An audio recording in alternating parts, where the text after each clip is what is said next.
Hello there, Grateful Gang. Happy Thursday, everyone. Welcome to Gratefully Living the Chronic Life.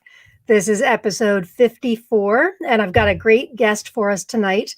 Gratefully Living the Chronic Life is a show I started last April, where I come every Thursday and bring topics relating to living our best lives, usually focusing on using gratitude to living our best lives. I run a group on Facebook, a community, an amazing community called Attitude of Gratitude with Chronic Pain. We have 6,200 something members, and these are people that have all hurt for a long, long time that want to use gratitude and other various tools to help live our lives and not just stay stuck. That's kind of like a precursor to what our topic is tonight, getting unstuck.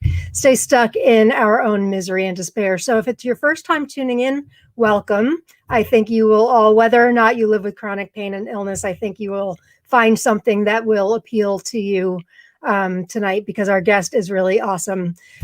Just a couple of things. Last week we had a wonderful guest. I want to thank Dr. Stephen Overman, who co-wrote the book You Don't Look Sick with my new friend, author Joy Selleck.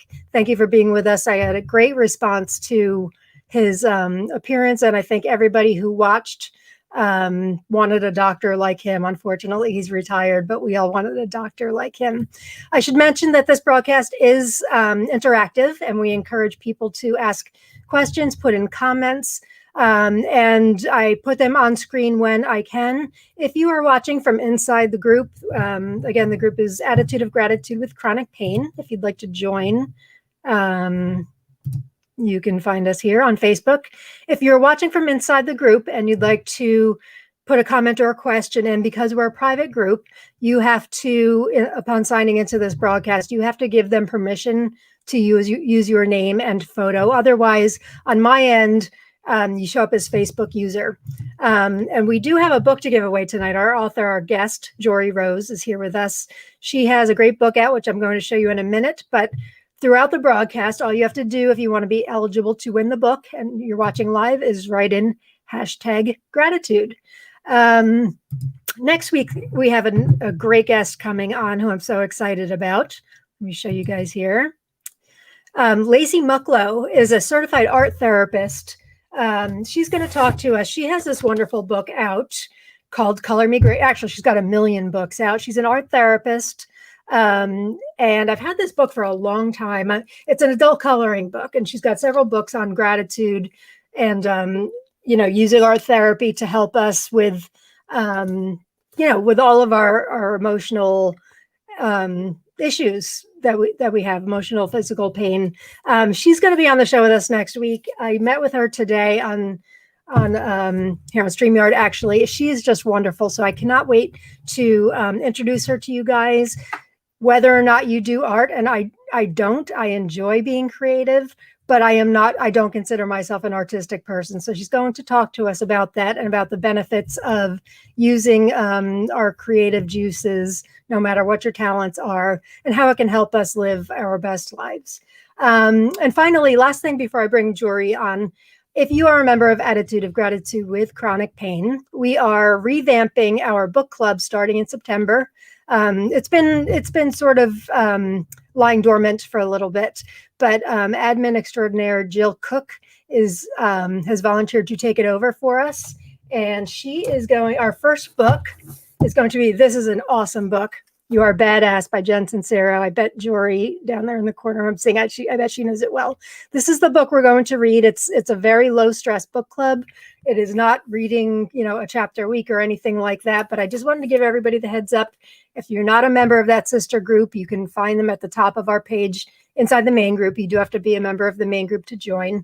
And because I call us Queens and Kings of Badassery in AOG, you are going to love this book. So join the book club, and you can maybe even win a free copy. So without further ado, let me bring our guest on, because she has a function with her daughter's school, which is obviously very important. So we don't have her for the full hour, but let me bring on Joree Rose. Hi, Joree. Hey, Lauren. Thanks so much for having me. I'm happy to be here. Thank you for being here with us. I found Joree and people that watch me know this is my usual shtick. I usually stalk people when I find a book or something that I like. Joree has a book out that just came out, January of this year, Joree? Not January. This is a beautiful book, gang. It's called A Year of Gratitude, Daily Moments of Reflection, Grace, and Thanks. It's beautiful. And anytime a book about gratitude comes out, it's on my radar. So I had purchased it, and it kind of sat around for a while. I was busy writing one of my books, and I didn't look at it. And then I looked at it really carefully and saw it's got beautiful prompts, wonderful challenges, very unique challenges, which is one of the things I love about it. And then I realized we have the same publisher. So I stalked Joree, and she has kindly agreed to be on the show. So thank you for being here. You are so very welcome. And thank you for stalking me. It feels exciting to have someone excited to look at my work and find me and bring me on. So really happy to be here and talking about not just the attitude of gratitude, but the practice of gratitude, right? Absolutely. Absolutely. It's funny you say that, because there's a lot of, lately there's been a lot of talk about like toxic positivity and things like that. And I think people are mistaking what gratitude really is. We can jump right in. So let's make sure we circle back to that. So I think that's a really important distinction to make for people. So yeah, let's make sure to circle back. Yeah, we will definitely try. Let me just tell you guys a little bit about Joree before we get started. She's a licensed marriage and family therapist, mindfulness and meditation teacher, coach, author, and speaker. She's the host of the podcast Journey Forward with Joree Rose, and has written 2 mindfulness books, Squirmy Learns to Be Mindful and Mindfulness, It's Elementary. And you can visit her online at joreerose.com. And please feel free to ask anything about to Joree. She's here until, if you're watching on the East Coast, 8:50. We have her until 8:50, and then she's got to go to a school thing for her daughter. So tell us about, I know we're talking about getting unstuck tonight, because that's a whole, that's a great topic, especially for this day and age. But how did you get involved with this project and gratitude? Well, it was everything. It is a journey. And, you have beneath her for my name, Journey Forward. That is my branding. That is everything that I believe in. And this book really was an ongoing journey. I was actually the publisher reached out to me asking me to write a couple of other books, and those ones didn't pan out for both of us. And when they reached out for me for this one, I just was like a big wholehearted yes. And it aligned for me so well, because especially to be writing a book on gratitude during the year 2020, right. Like, when was there ever a time that we needed to tune into what was going well in our lives, right? When was there ever a time in which we felt so overwhelmed and out of control of not knowing what was next and how to predict how to move forward, because that predictability is what gives us comfort and security. And when we don't have that, it's easy to feel like the rug is pulled out from underneath us, and where do we turn to next? And I've been practicing mindfulness and meditation and teaching it for about 10 years now. And gratitude has always been a fundamental component of that for me, both in my personal life and in my professional life, and how I work with my clients. Because at the root of what I teach, it's not so much what happens that's arising, it's how you're relating to what happens, right? Right, exactly. Curveballs are going to be thrown. No matter what. I don't know if I can, use bad language here, but it's all going to hit the fan at some point, right? Yeah. And it's how we relate to it that impacts our experience of it. And I've been passionate about the tools of mindfulness for so long, because I kind of think mindfulness is the answer to everything. I really do. And whether you're sitting in traffic or dealing with cancer or a worldwide pandemic, the tools are the same. Right. And we have to know how to respond and not react to whatever is arising in each present moment. And that is always a choice. Right. That is always a choice, right? We don't have a choice in what's arising, but we have a choice in what we do with it. And we get stuck in patterns in which we unskillfully stay stuck. Right. Whether it's, patterns that originated in childhood, or, perhaps out of safety and security, we developed coping mechanisms. And then sometimes things change. Most of the time things change. And we don't allow ourselves to revisit our patterns and our habits to say, is this actually still serving me? Right. Right. Exactly. And so the ability to slow down and to observe whatever it is arising, and then to get really curious around what's coming up for me for this, and then have the ability to have self-compassion for whatever is occurring, because at the end of the day, you're human, so it's not your fault. And being human is hard, and we are not given a rule book to go through this life. And so it's no wonder we all get stuck. Right. So, I believe that these tools, of which gratitude is one of the main ones in which I teach with my clients when cultivating a mindfulness and meditation practice, it's to me, it's just essential. And, as I look back on my life, I think I was ingrained with that mindset, right, of gratitude.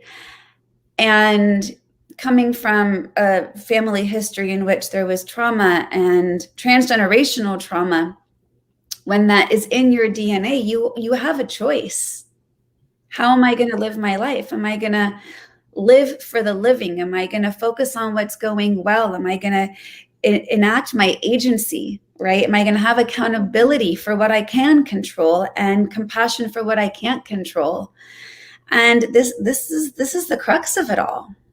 I like that. I often say, when you live with chronic pain and illness, with everything in life, let's face it, there's very little we can control. We like to think that we're in control. It's an illusion. Sorry, guys. It's a total illusion. And the veil off of the reality. But if COVID taught us nothing else, it's an illusion of control, right? I mean, so whether or not the listeners have chronic pain or illness, we all have a perceived sense of power. And I always say we only have control over two things ever: our breath and our response to what's arising. That is the only thing we ever can have control over. And yet we don't know how to tune into our breath, and we don't know how to respond to what's arising, right? We tend to react to what's arising. And that reaction makes whatever we're stuck in bigger. And we've got some graphics of mine that will go into more of that in a little bit. And I think, it'll be helpful for the viewers to kind of observe this framework. But it also took time for me in my work as a therapist to really understand, well, what are these patterns that people get stuck in? Right. I was telling you before the broadcast, and you're right, it goes for anybody, whether or not you live with a chronic condition. But those of us who do live with a chronic condition, we're constantly yearning for some kind of comfort. I mean, as humans, we are anyway. But in general, we often feel so uncomfortable. Yeah. And so when we find something small, anything small, that's comfortable, we're so grasped onto it, we don't want to get rid of it.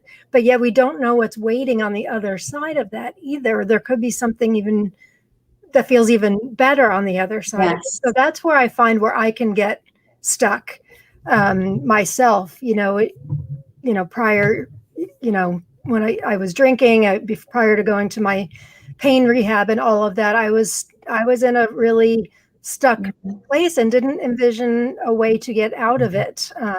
Well, and sometimes we're so in it, we can't see the forest for the trees, right? When we're so in it, we don't even identify that we're even stuck.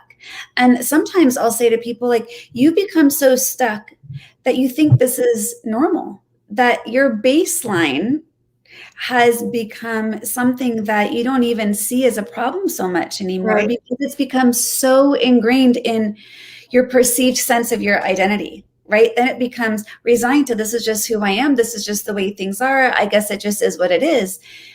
And we can come to that same conclusion of it is what it is, but we can do it with resentment and anger and judgment, which isn't actually wisdom. That's just staying stuck. Or we can come to that with equanimity, which is one of those foundations in mindfulness. And equanimity is the wisdom to have actual radical acceptance, to say, it truly just is what it is. Right.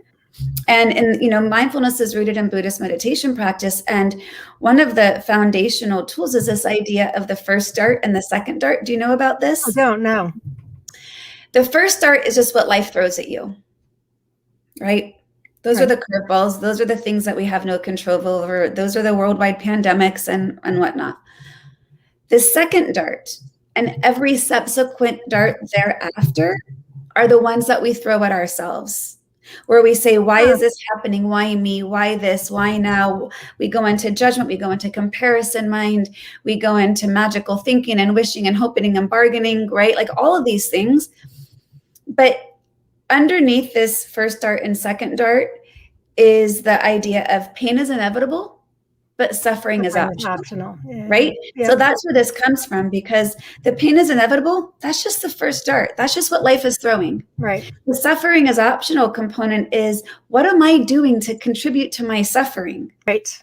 Exactly. And when I stay stuck in this cycle of reactivity and I stay stuck in judgment and I am in denial and resistance and trying to ignore it or push it away, or I'm, asking why. I think why is one of these huge questions that people, it's why is the opposite of acceptance. Yes, it is. And then people always say to me, but Joree, how do I accept what I don't like?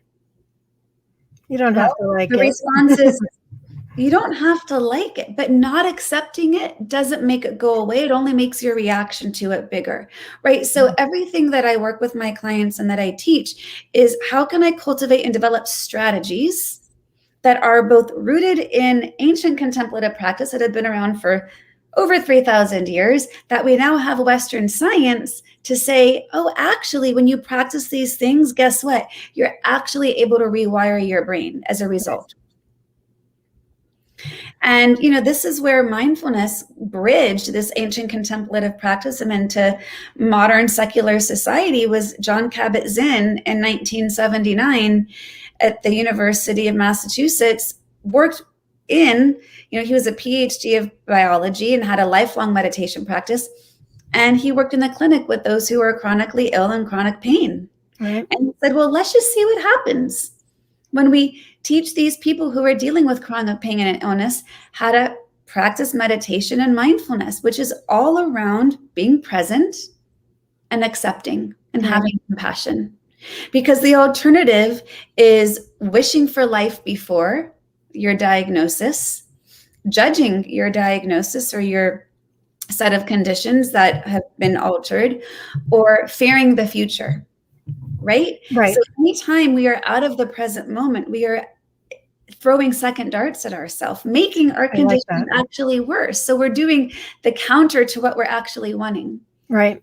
But since 1979 to now, the National Institute of Health have spent over millions of dollars in research to actually prove why it's working. So, Western science necessitated us to understand what's happening in our brain and our bodies when we meditate and practice mindfulness. And lo and behold, we are actually able to rewire and become healthier and happier people. Right. These tools literally on a cellular level change us. They do. You can't move forward without acceptance. You stay stuck. You stay stuck without acceptance. You stay 100% stuck. And so, this is why I really believe mindfulness is the answer to everything. Again, no matter what it is that you're facing, because life is hard and we don't know how to always human, right? Right. And so we go through a lot of distractions. And those distractions only actually make whatever's underlying bigger, because as I like to say, if you push it under the rug, you're just going to eventually trip over a pile under the rug. It doesn't make it go away. Right. And so when we can learn to be with what is, even when what is hard, the only way out is through. And so gratitude becomes one of those really, really powerful practices that is much more than just an attitude of it, because the mindset alone isn't going to change our reality. We actually have to do something different to get a different outcome. And which is why I was really challenged with writing the book, because it's 365 different days worth of prompts, right? As you said, there's a lot of in there. So there's journal prompts, there's reflections, there's mindfulness practices, there's guided meditations, which actually On my website, you can actually, I've recorded all the meditations from the book. So you can buy a guided, Nice. Me guiding you guys. And there's 13 different guided meditations in the book. There's affirmations, there's inspirational quotes. And, we've got to fill our toolbox with more than just one way. Right. Because sometimes all your tools aren't going to work. And you got to know, okay, today that's not working. I'm not going to judge that. Judging is only going to make it harder. What can I do next? What can I do next? And so, well, there's 365 different ways in that book. I had to come up with 120 for teenage boys. That was challenging too. Yeah. You can't say, I don't know where to turn to when you've got options. Right. It's just a matter of, do you really want to get unstuck? That's exactly it. The willingness. And this broadcast exists really to show everybody all their tools, and you can take what you want and leave the rest. Each week we offer different tools. The group offers different tools, and it's always based in the emotional mindset. It's never based in curing yourself physically. It's always based in trying to heal the emotional debilitation that, chronic pain gives us. Let's go to the toxic positivity. And then I know I've sent you over some of my frameworks. We can kind of guide before we get into that, let's just say hi to a couple people. Hello, Arlene. Thank you for being here. Hey, Linda. We've got a lot of people. Don't forget, gang, #gratitude.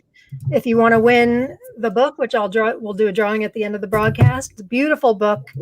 Linda's here. Hi, Linda. Thank you for being here, Joree. Awesome.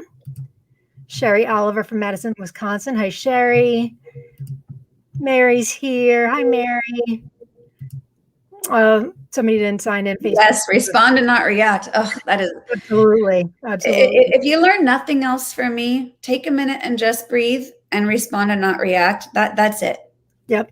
I've gotten very, very good. Done. It's not that easy. Otherwise, I'd be out of a job. But it's a practice. Especially running a large community, I have learned that it is much better to take a step back, not immediately react. Think about the situation. Or stepping out is hard when you don't even know you have legs to step with. Yep. I can so relate to this. If I'm reading your comment, your Facebook user, make sure you sign out and sign back in so you can win the book. Because if you're a Facebook user not signed in, unfortunately, you can't win the book. We need to accept that our skills and tools aren't always going to work. When this happens frequently, are we to accept a constant high degree of pain? I think with that question, Heather, thank you for asking. Part of it is, how can I have compassion when it feels like those tools aren't working? Take a deep breath and try another tool, right? It's that ability to respond and not react, even to the process itself. When you're in that high degree of pain, asking yourself, how am I relating to it? What are the thoughts that are in my head about it right now? What are my emotions that are arising? How am I relating and labeling the sensations in my body? Because it's not just the tools that we can tangibly turn to, like gratitude or acceptance, but it's the thought processes, the ways that we're naming what's arising. And I'll talk about that as we go into some more of the tools. Great. So let's get your you want the third slide? Well, let's go for one slide. Yeah, well, let's start here. We'll leave that up. I wanted to quickly, before we get into it, respond to your comment earlier about toxic positivity. Oh, right. People have a lot of misconception around what it means to truly enact a gratitude practice. And they believe mistakenly that let me just think positive. Right.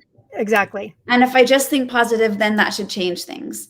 Well, it's not that simple. It's not that easy. I wish it were. Right. The toxic positivity is when people are under the belief that they just need to focus on the good in their life, and then that way they'll feel better. It actually becomes what's called spiritual bypassing, because if you are not honoring and allowing and giving room for what's actually arising to exist, you're just as much dismissing it. And if you bypass the actual work of being with those emotions, those sensations, those thoughts, it's hard to authentically get to the gratitude. Right. Right. So we've got to feel what we're feeling, even when what we're feeling is uncomfortable, even what we're feeling is hard and we don't like it. And not feeling it is not actually the way to get through it. We've got to allow ourselves to be with what is. And so the toxic positivity is such a, like you said earlier, a hot topic.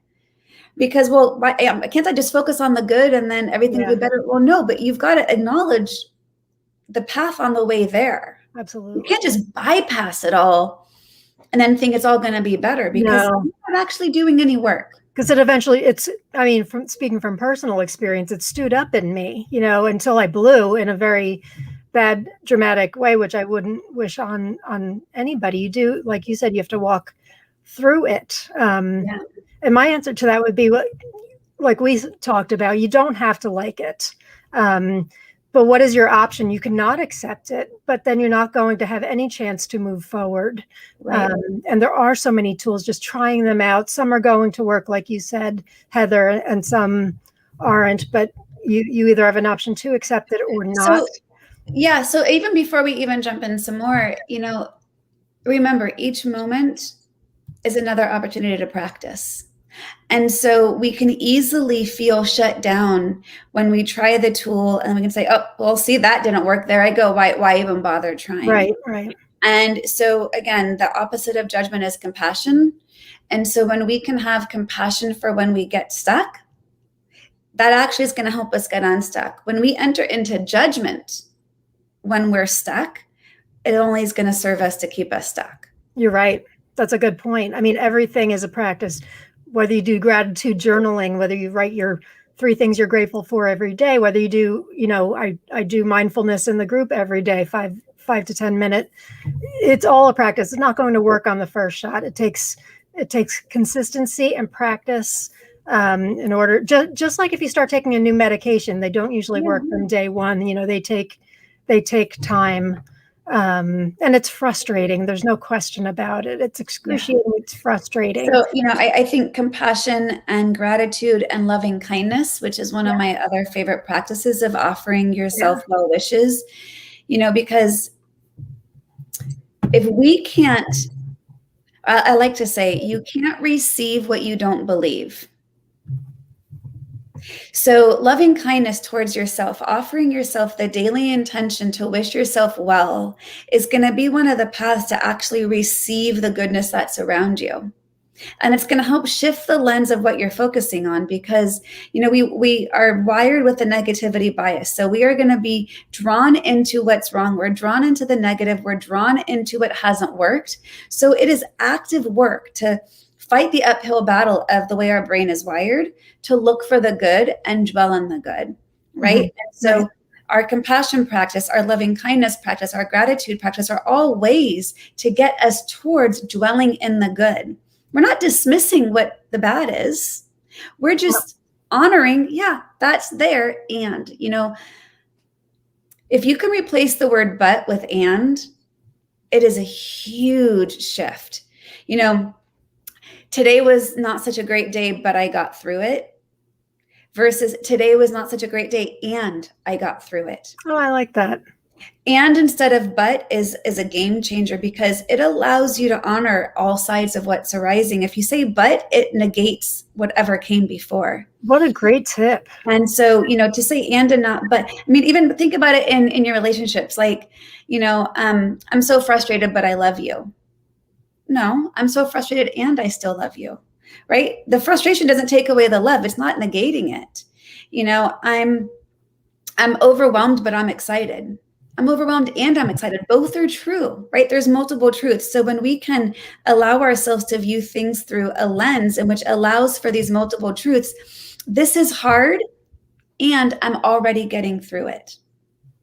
Versus this is hard, but I can't get through it, right? Because I want to tell you guys, for all of you listening, you all have a 100% success rate, right? Getting through everything you never thought you could.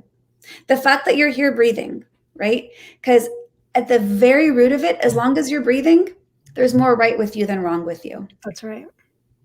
You're already getting through it. Every moment you never thought you could get through, you've gotten through. So right there is gratitude that you can draw upon, that I've gotten through everything I never thought I could. That's right. Queens and kings of badassery. Yes. So pull up that spiral graphic, if you will, Lauren. Oh, and thank you, Isabel Maggie Diaz. I'm so glad you're enjoying this so far. She said this is an amazing webinar. So fantastic. Okay, you want this one first? Yes. Okay, great. So this here is called an unalome. And I've had it as my business logo for, 7-8 years. It is a mindfulness symbol. And it's actually a Thai symbol that is rooted in Thailand. And I actually went to Thailand about 5 years ago and told myself, look for this symbol, because supposedly it was on the front of many Thai temples. And how unmindful of me, I actually forgot to look until the end of my trip, in which it appeared to me in the form it was supposed to be appeared in. And I actually did something I swore I would never, ever do, which is I got a tattoo of this symbol. And I got the gratitude symbol. Yes, I actually... I never thought I'd get a tattoo either. I got this tattoo with my boyfriend, who at the time I'd only been dating for 7 months, and we both got this matching tattoo because I wanted a reminder, physical reminder, that getting unstuck was possible. So what this symbol represents is down at the bottom, you see the spiral. This spiral represents where we get stuck. It's where we're on autopilot. It's where we're in that negativity bias. It's our habits and patterns in which we just spin.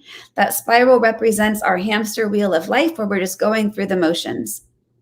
And like I said earlier, sometimes we are so stuck, we don't even realize we're stuck. We just think this is a baseline of normal, right? We're just harried and crazy and always, chasing our tail.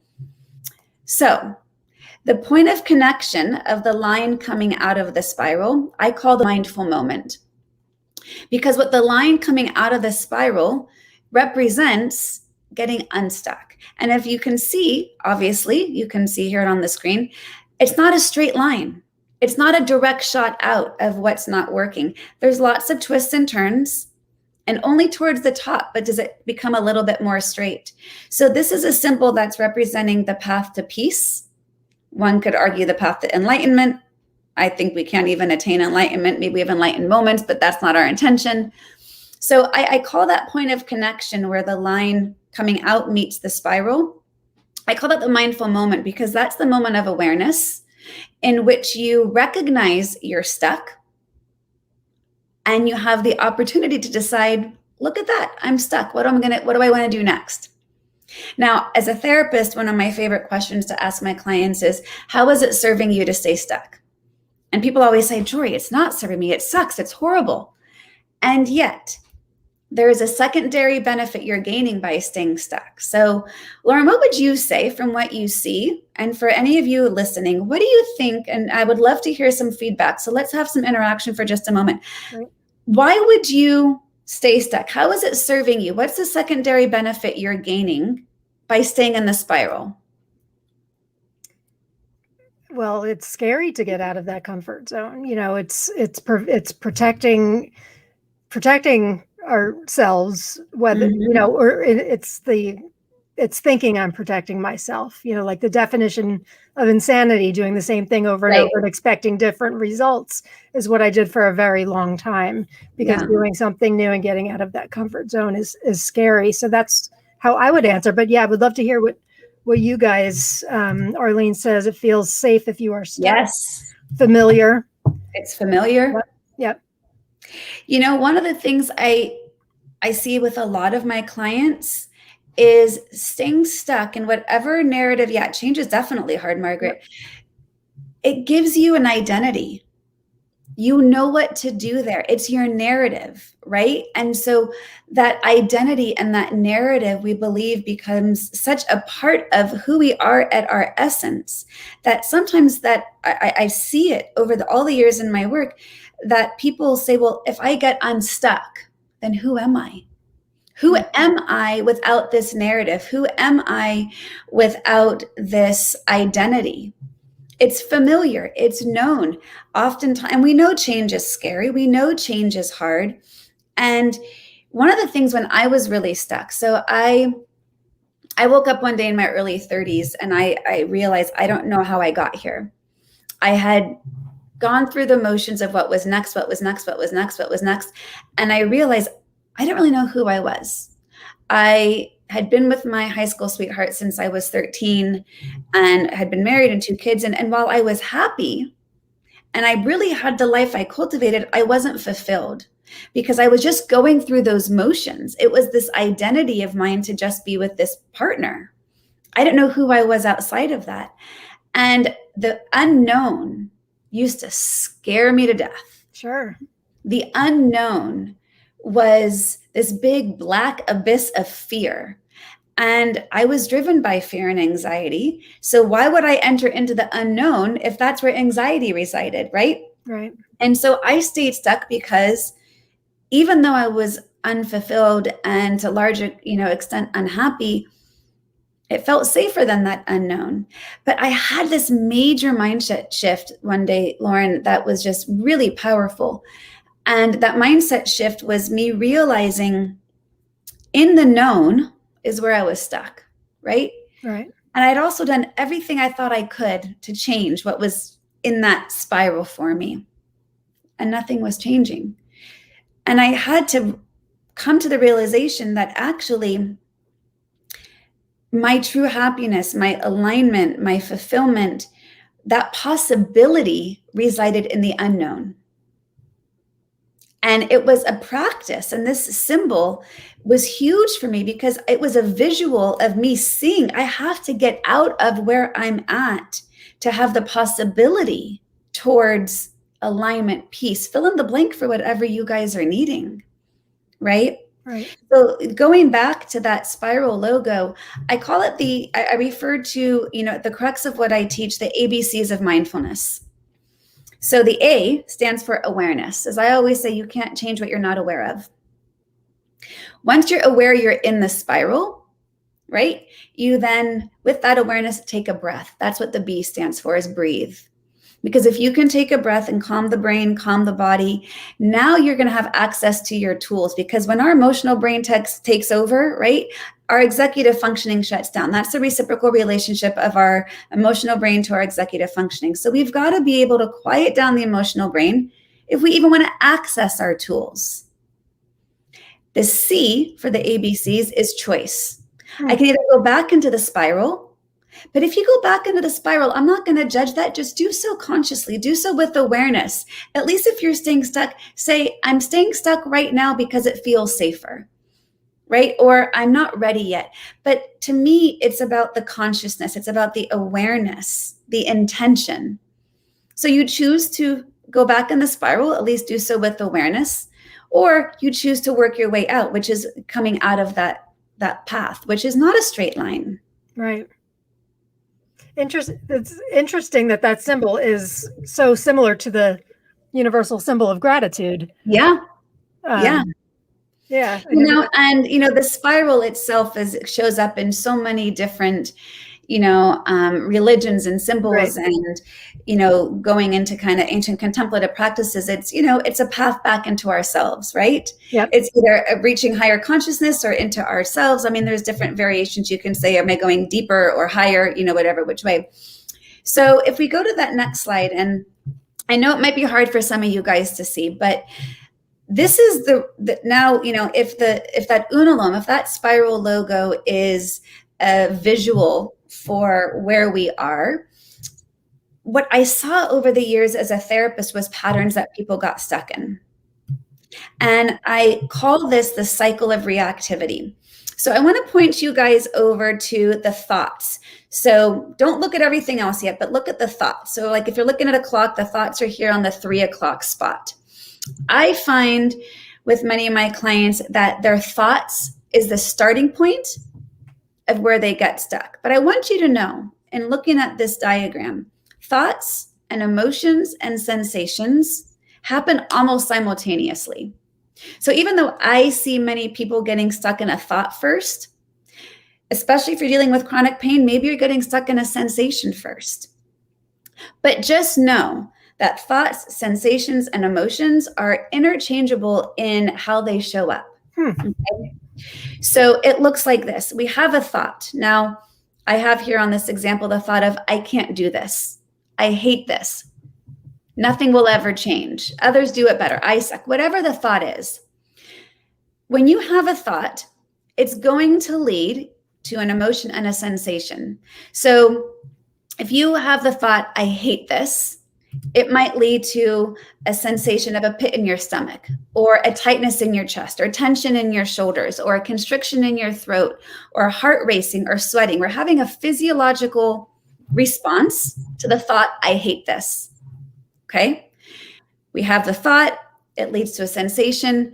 We now identify an emotion, sadness, depression, anger, anxiety, shame.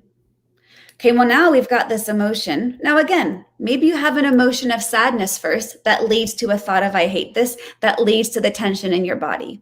Maybe you've got a sensation first of your physical pain that leads to an emotion of depression that goes to the thought of, this is never going to change. So understand, thoughts, emotions, sensations, whatever your pattern is, almost interchangeably. Here's the key. We get into a reaction. A lot of times the reaction to the thought of I hate this, or the sensation in our body, or the emotion is, why is this happening? Remember I said why is the opposite of acceptance? Right. We get stuck in this judgment of ourselves. We get stuck in shame of, man, I thought I was going to handle this better. Why am I stuck in this reactivity again? Or maybe we react by trying to fix it. Right? Or maybe we react to the thought or the emotion or the sensation by trying to push it under the rug with that denial, resistance, or ignoring it. What happens as soon as we have a reaction, what does it do to the thought of, I hate it? It makes the thought bigger.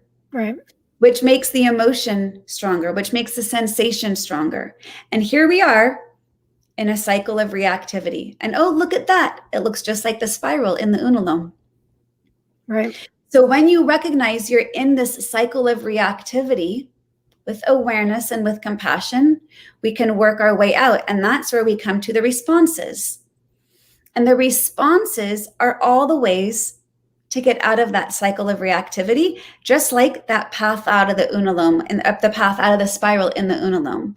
So it was so amazing for me, Lauren, because I identified this pattern, this cycle of reactivity with my clients. And then it was only after the fact that I'm like, this mirrors the Unalome, right? We're in the spiral and we need to work our way out. So when we're working towards responses, what is it that we can put in that toolbox? Slow down, pause, breathe, increasing your awareness, being an observer of the situation. When you can observe what's arising, which is simply to say, oh, wow, look at that. I'm really stuck on this thought. I hate this right now. That's interesting. Now, notice I said that with a tone of compassion versus, oh, there I go again. That would be a tone of judgment. That would put me right back into the spiral. So when we can observe what's arising, have that equanimity to say, it is what it is. You know, neuroscience backs this, that when we can name what's arising, which is simply to say, I'm stuck right now, or I'm in a lot of pain, or I'm really sad, or this is what loneliness feels like. Just naming it quiets down that emotional alarm in our brain, allowing our executive functioning to go back to work. So naming it helps you to also create some space. In that space, you get to choose your response. Gratitude. Focusing on your successes. What have I done well versus what's going wrong? Compassion, self-compassion, loving kindness. Having intention, being intentional in why am I doing what I'm doing? Grounding yourself into the body, right? Sometimes if we have a difficult time with anxiety, maybe we can't breathe well, or maybe our chest is, where we're holding our attention. So focus on your feet, right? We can tune into our hands or our feet as external sources of grounding in the present moment. Having an open mindset versus a fixed mindset. The fixed mindset will get you to say, this will never change, which puts you right back into reaction. Right. Exactly. Right?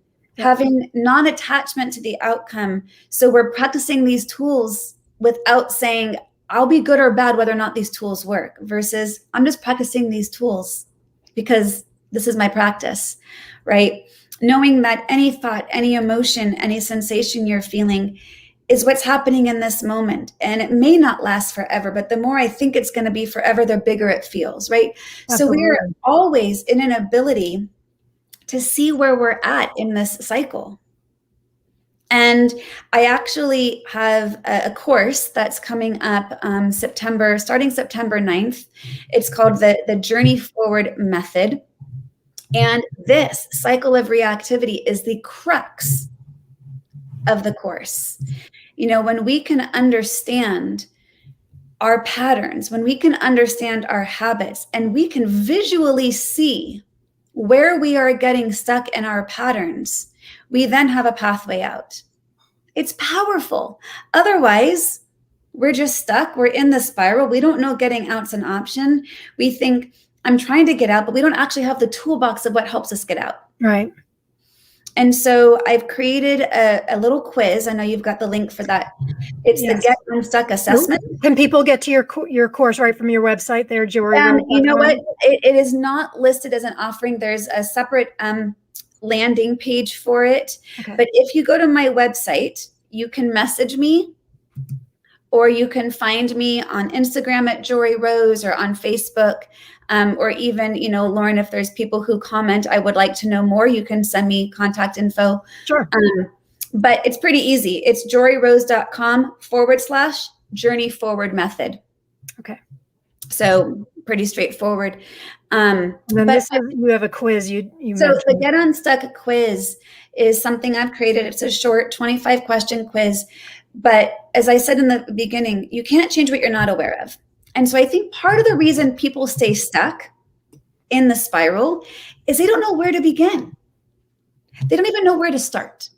And it just feels so big, it shuts us down from even trying. So we stop ourselves before we start. So the Get Unstuck quiz is really just an assessment for you to get a starting point. And that starting point is where I have helped you narrow down which area of your life are you most stuck in. And I know that there are more than 5 areas we can get stuck in, but I've come up with what I see the top 5 for us. And so this quiz will give you some insight into where you're stuck. And from there, we can gain the awareness of what can I do next. So, you know, hopefully if that's helpful for you guys to be able to just gain that insight. And if you are interested in joining the course, it's an 8-week live course.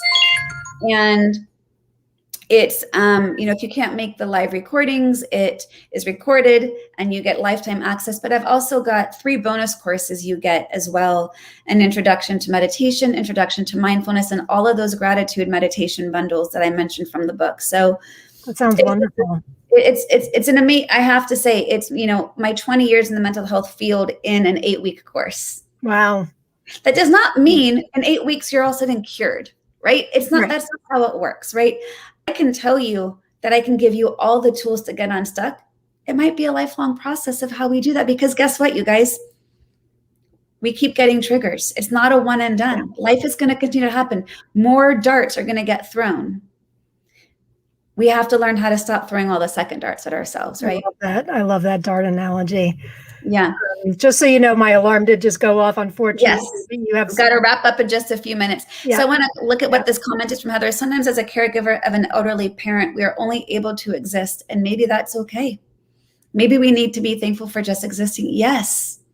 This is, you know, I'm so grateful that you share that, Heather. It's such a beautiful reflection, because so much of what I teach in Getting Unstuck, and with gratitude as well, is what is the reframe of how I can look at the situations? What is another lens in which I can look through? Because the lens I'm stuck looking through likely isn't serving me. It's keeping me in the spiral. So what is another lens for how I can possibly reframe that? Maybe that's a lens of gratitude. Maybe it's a lens of compassion. Maybe it's a lens of acceptance. Maybe it's a lens of loving kindness, right? Maybe it's a lens of non-attachment. But there's always another lens you can look through that help you get out of that spiral. Always something new you can try. There's another Isabel, also a caregiver, elderly parent, found that finding me time is crucial in self-care. You know what, Isabel? I just did a post on Instagram. I think it was last Saturday. You guys can look me up on Instagram. It's just at Joree Rose. And it said, if you've got time to scroll through Facebook, you've got time to do all these other things. And It was basically the idea that we make time for what we believe is important. That's and right. Oftentimes we are the last on that list. Yep. So true. So true. And women in particular. 100%. Yep. Yep. I know you have to go. Melissa Ledbetter. This is such a learning experience that I truly need. Oh, you are so welcome, Melissa. Thank you for tuning in. Thank you. Thank you so much for being here. I could have talked to you for another, 3 hours, but yes. JoreeRose.com. Her podcast is Journey Forward with Joree Rose. You can find out about that. Your Instagram, social media is all on your website as well, too. Right? Yes, absolutely. So Joree Rose, and if you're interested in the course, be sure to, you can, pop on, send me a message, or it's just, JoreeRose.com/journey forward method. So, guys know how to find me. Thank you so much, Lauren, for having me. It was really fun. Thank you for being here. Thank you for being here. This beautiful book, and our publisher brought us together. It really is a beautiful book. So thank you for taking the time out to be. Oh, you're so very here, welcome. Thank you for having me. And hope to have you back someday. To all the listeners and viewers out there, I just want to end by saying, part of the reason we're stuck is because we don't think it's possible to get unstuck. So I always hold the space that possibility exists. So even if you don't think it's possible, I will continue to hold the container that possibility exists. And just knowing that possibility is out there, I think can be helpful to help us take a step forward. And when we're talking about getting unstuck, we're not looking for 90% shifts. We're looking for a 1%. Right. And letting that 1% grow over time, and then harnessing that. So start small, take a deep breath, take it one moment at a time, dwell on your successes. And you're here. So that's a success right there. Hope is incredibly powerful. And anybody that joins Attitude of Gratitude with Chronic Pain has at least a little bit of hope, thinking that maybe a new way of thinking can help us out a little bit. Absolutely. It's all about hope, and we're worth it. I'll have to go take my daughter to registration. We're here in California, so it's not too late at night yet. So school's starting next week, and parenting duties are calling. So oh boy. Thank you for being here. Thanks so much for having me, Lauren. Take care. Bye, everyone. Thank you so much. All right, gang. Well, I'm still with you for a little while. Wasn't she wonderful? I met with her for the first time. Gosh, it's probably been 6 weeks ago. And I just loved her so much. I couldn't wait to have her on. And she just proved exactly why I wanted to have her on. This book is beautiful. It makes a beautiful gift to their nice thick pages. And it goes day by day through various challenges, quotes, really, like I have a lot of books about gratitude. Obviously, I've had a lot of the authors on. This is something special. So again, if you haven't already entered, put #gratitude in, and we'll do the drawing in just a couple minutes. Let's see, where's the banner here? #gratitude. Here we go. So I'll still take some comments. I don't have the expertise of Joree, but thank you. I know I missed some comments in there because I knew that she had to leave. Heather, thank you, Lauren. And you are very welcome. What is the link for September? Oh, for the for her class. I'm going to post it in the comments here. Hopefully it shows up. I believe it was JoreeRose.com/journey forward, but I will confirm that. After the episode, I'll put the link in the comments of the episode. I'm pretty sure that's what it was, though. So anybody have? Oh, that didn't go. Okay, let me put it up here. I think it was JoreeRose.com/journey forward. Boom. Pretty sure that's what it was. But again, I will confirm that.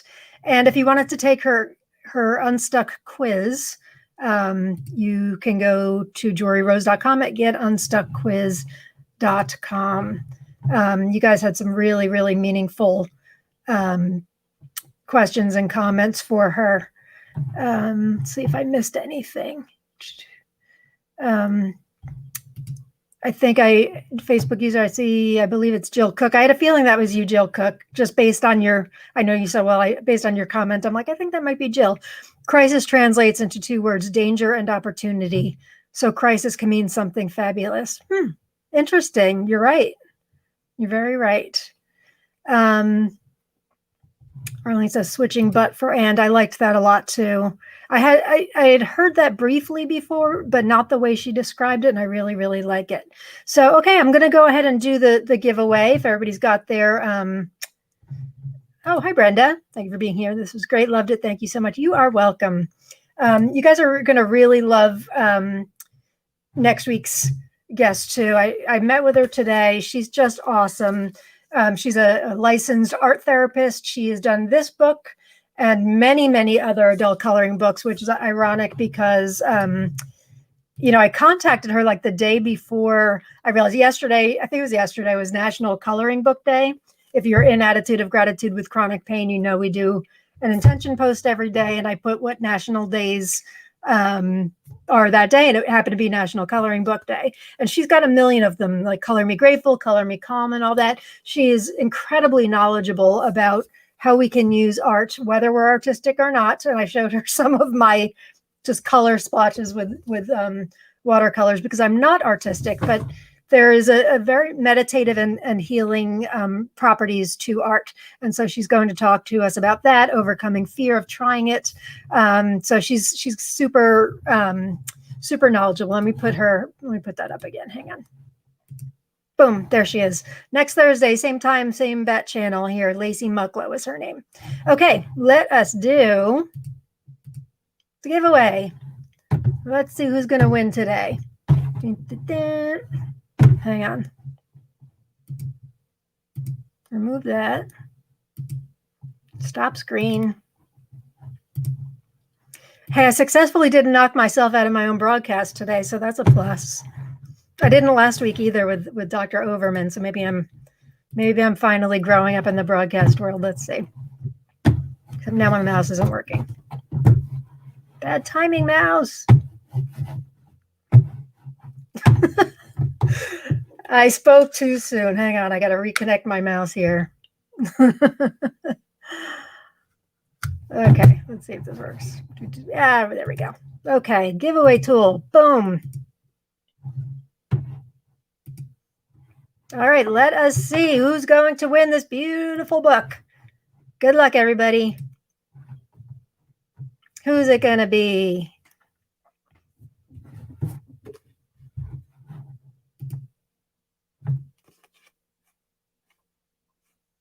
Deb Hubert. Wonderful. Congratulations, Deb. Congratulations. Private message me if you could your address, and I will. I'm going to get the book to Joree. She's going to sign it for you. We'll get it out in the mail to you. You won't be disappointed. It is a beautiful, beautiful book, and you will like it. So please contact me. Congratulations. And give me your address. So thank you, everybody, for being here for this episode 54, next week's episode 55, if you can believe that.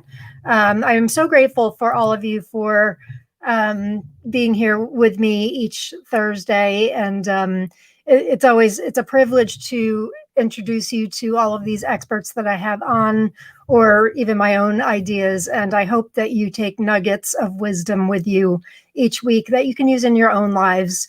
To apply to the life is not easy. Like Joree said, it's no matter what we do, no matter how grateful we are, things happen in life. It is how we respond to them that makes all the difference. And that's even the most grateful of people will have big, big struggles in their lives, because that's just what life is. But we can ease up on ourselves through mindfulness, through self-compassion, through gratitude, and all of that. So I hope that I bring you some good nuggets of knowledge each week. Thank you guys for being such loyal listeners, and I will see you next week. Oh, I have that. Oh, Mary. Oh, I have that color book. Do you? It's actually out of print, believe it or not. But she's got an updated version that's out. So thanks, gang. I will see you next week. Peace and love. Bye, guys. Let's see if I remember to do my closing this week. I've been forgetting that too. Where is it? Here. Oh, There we go. Bye, gang.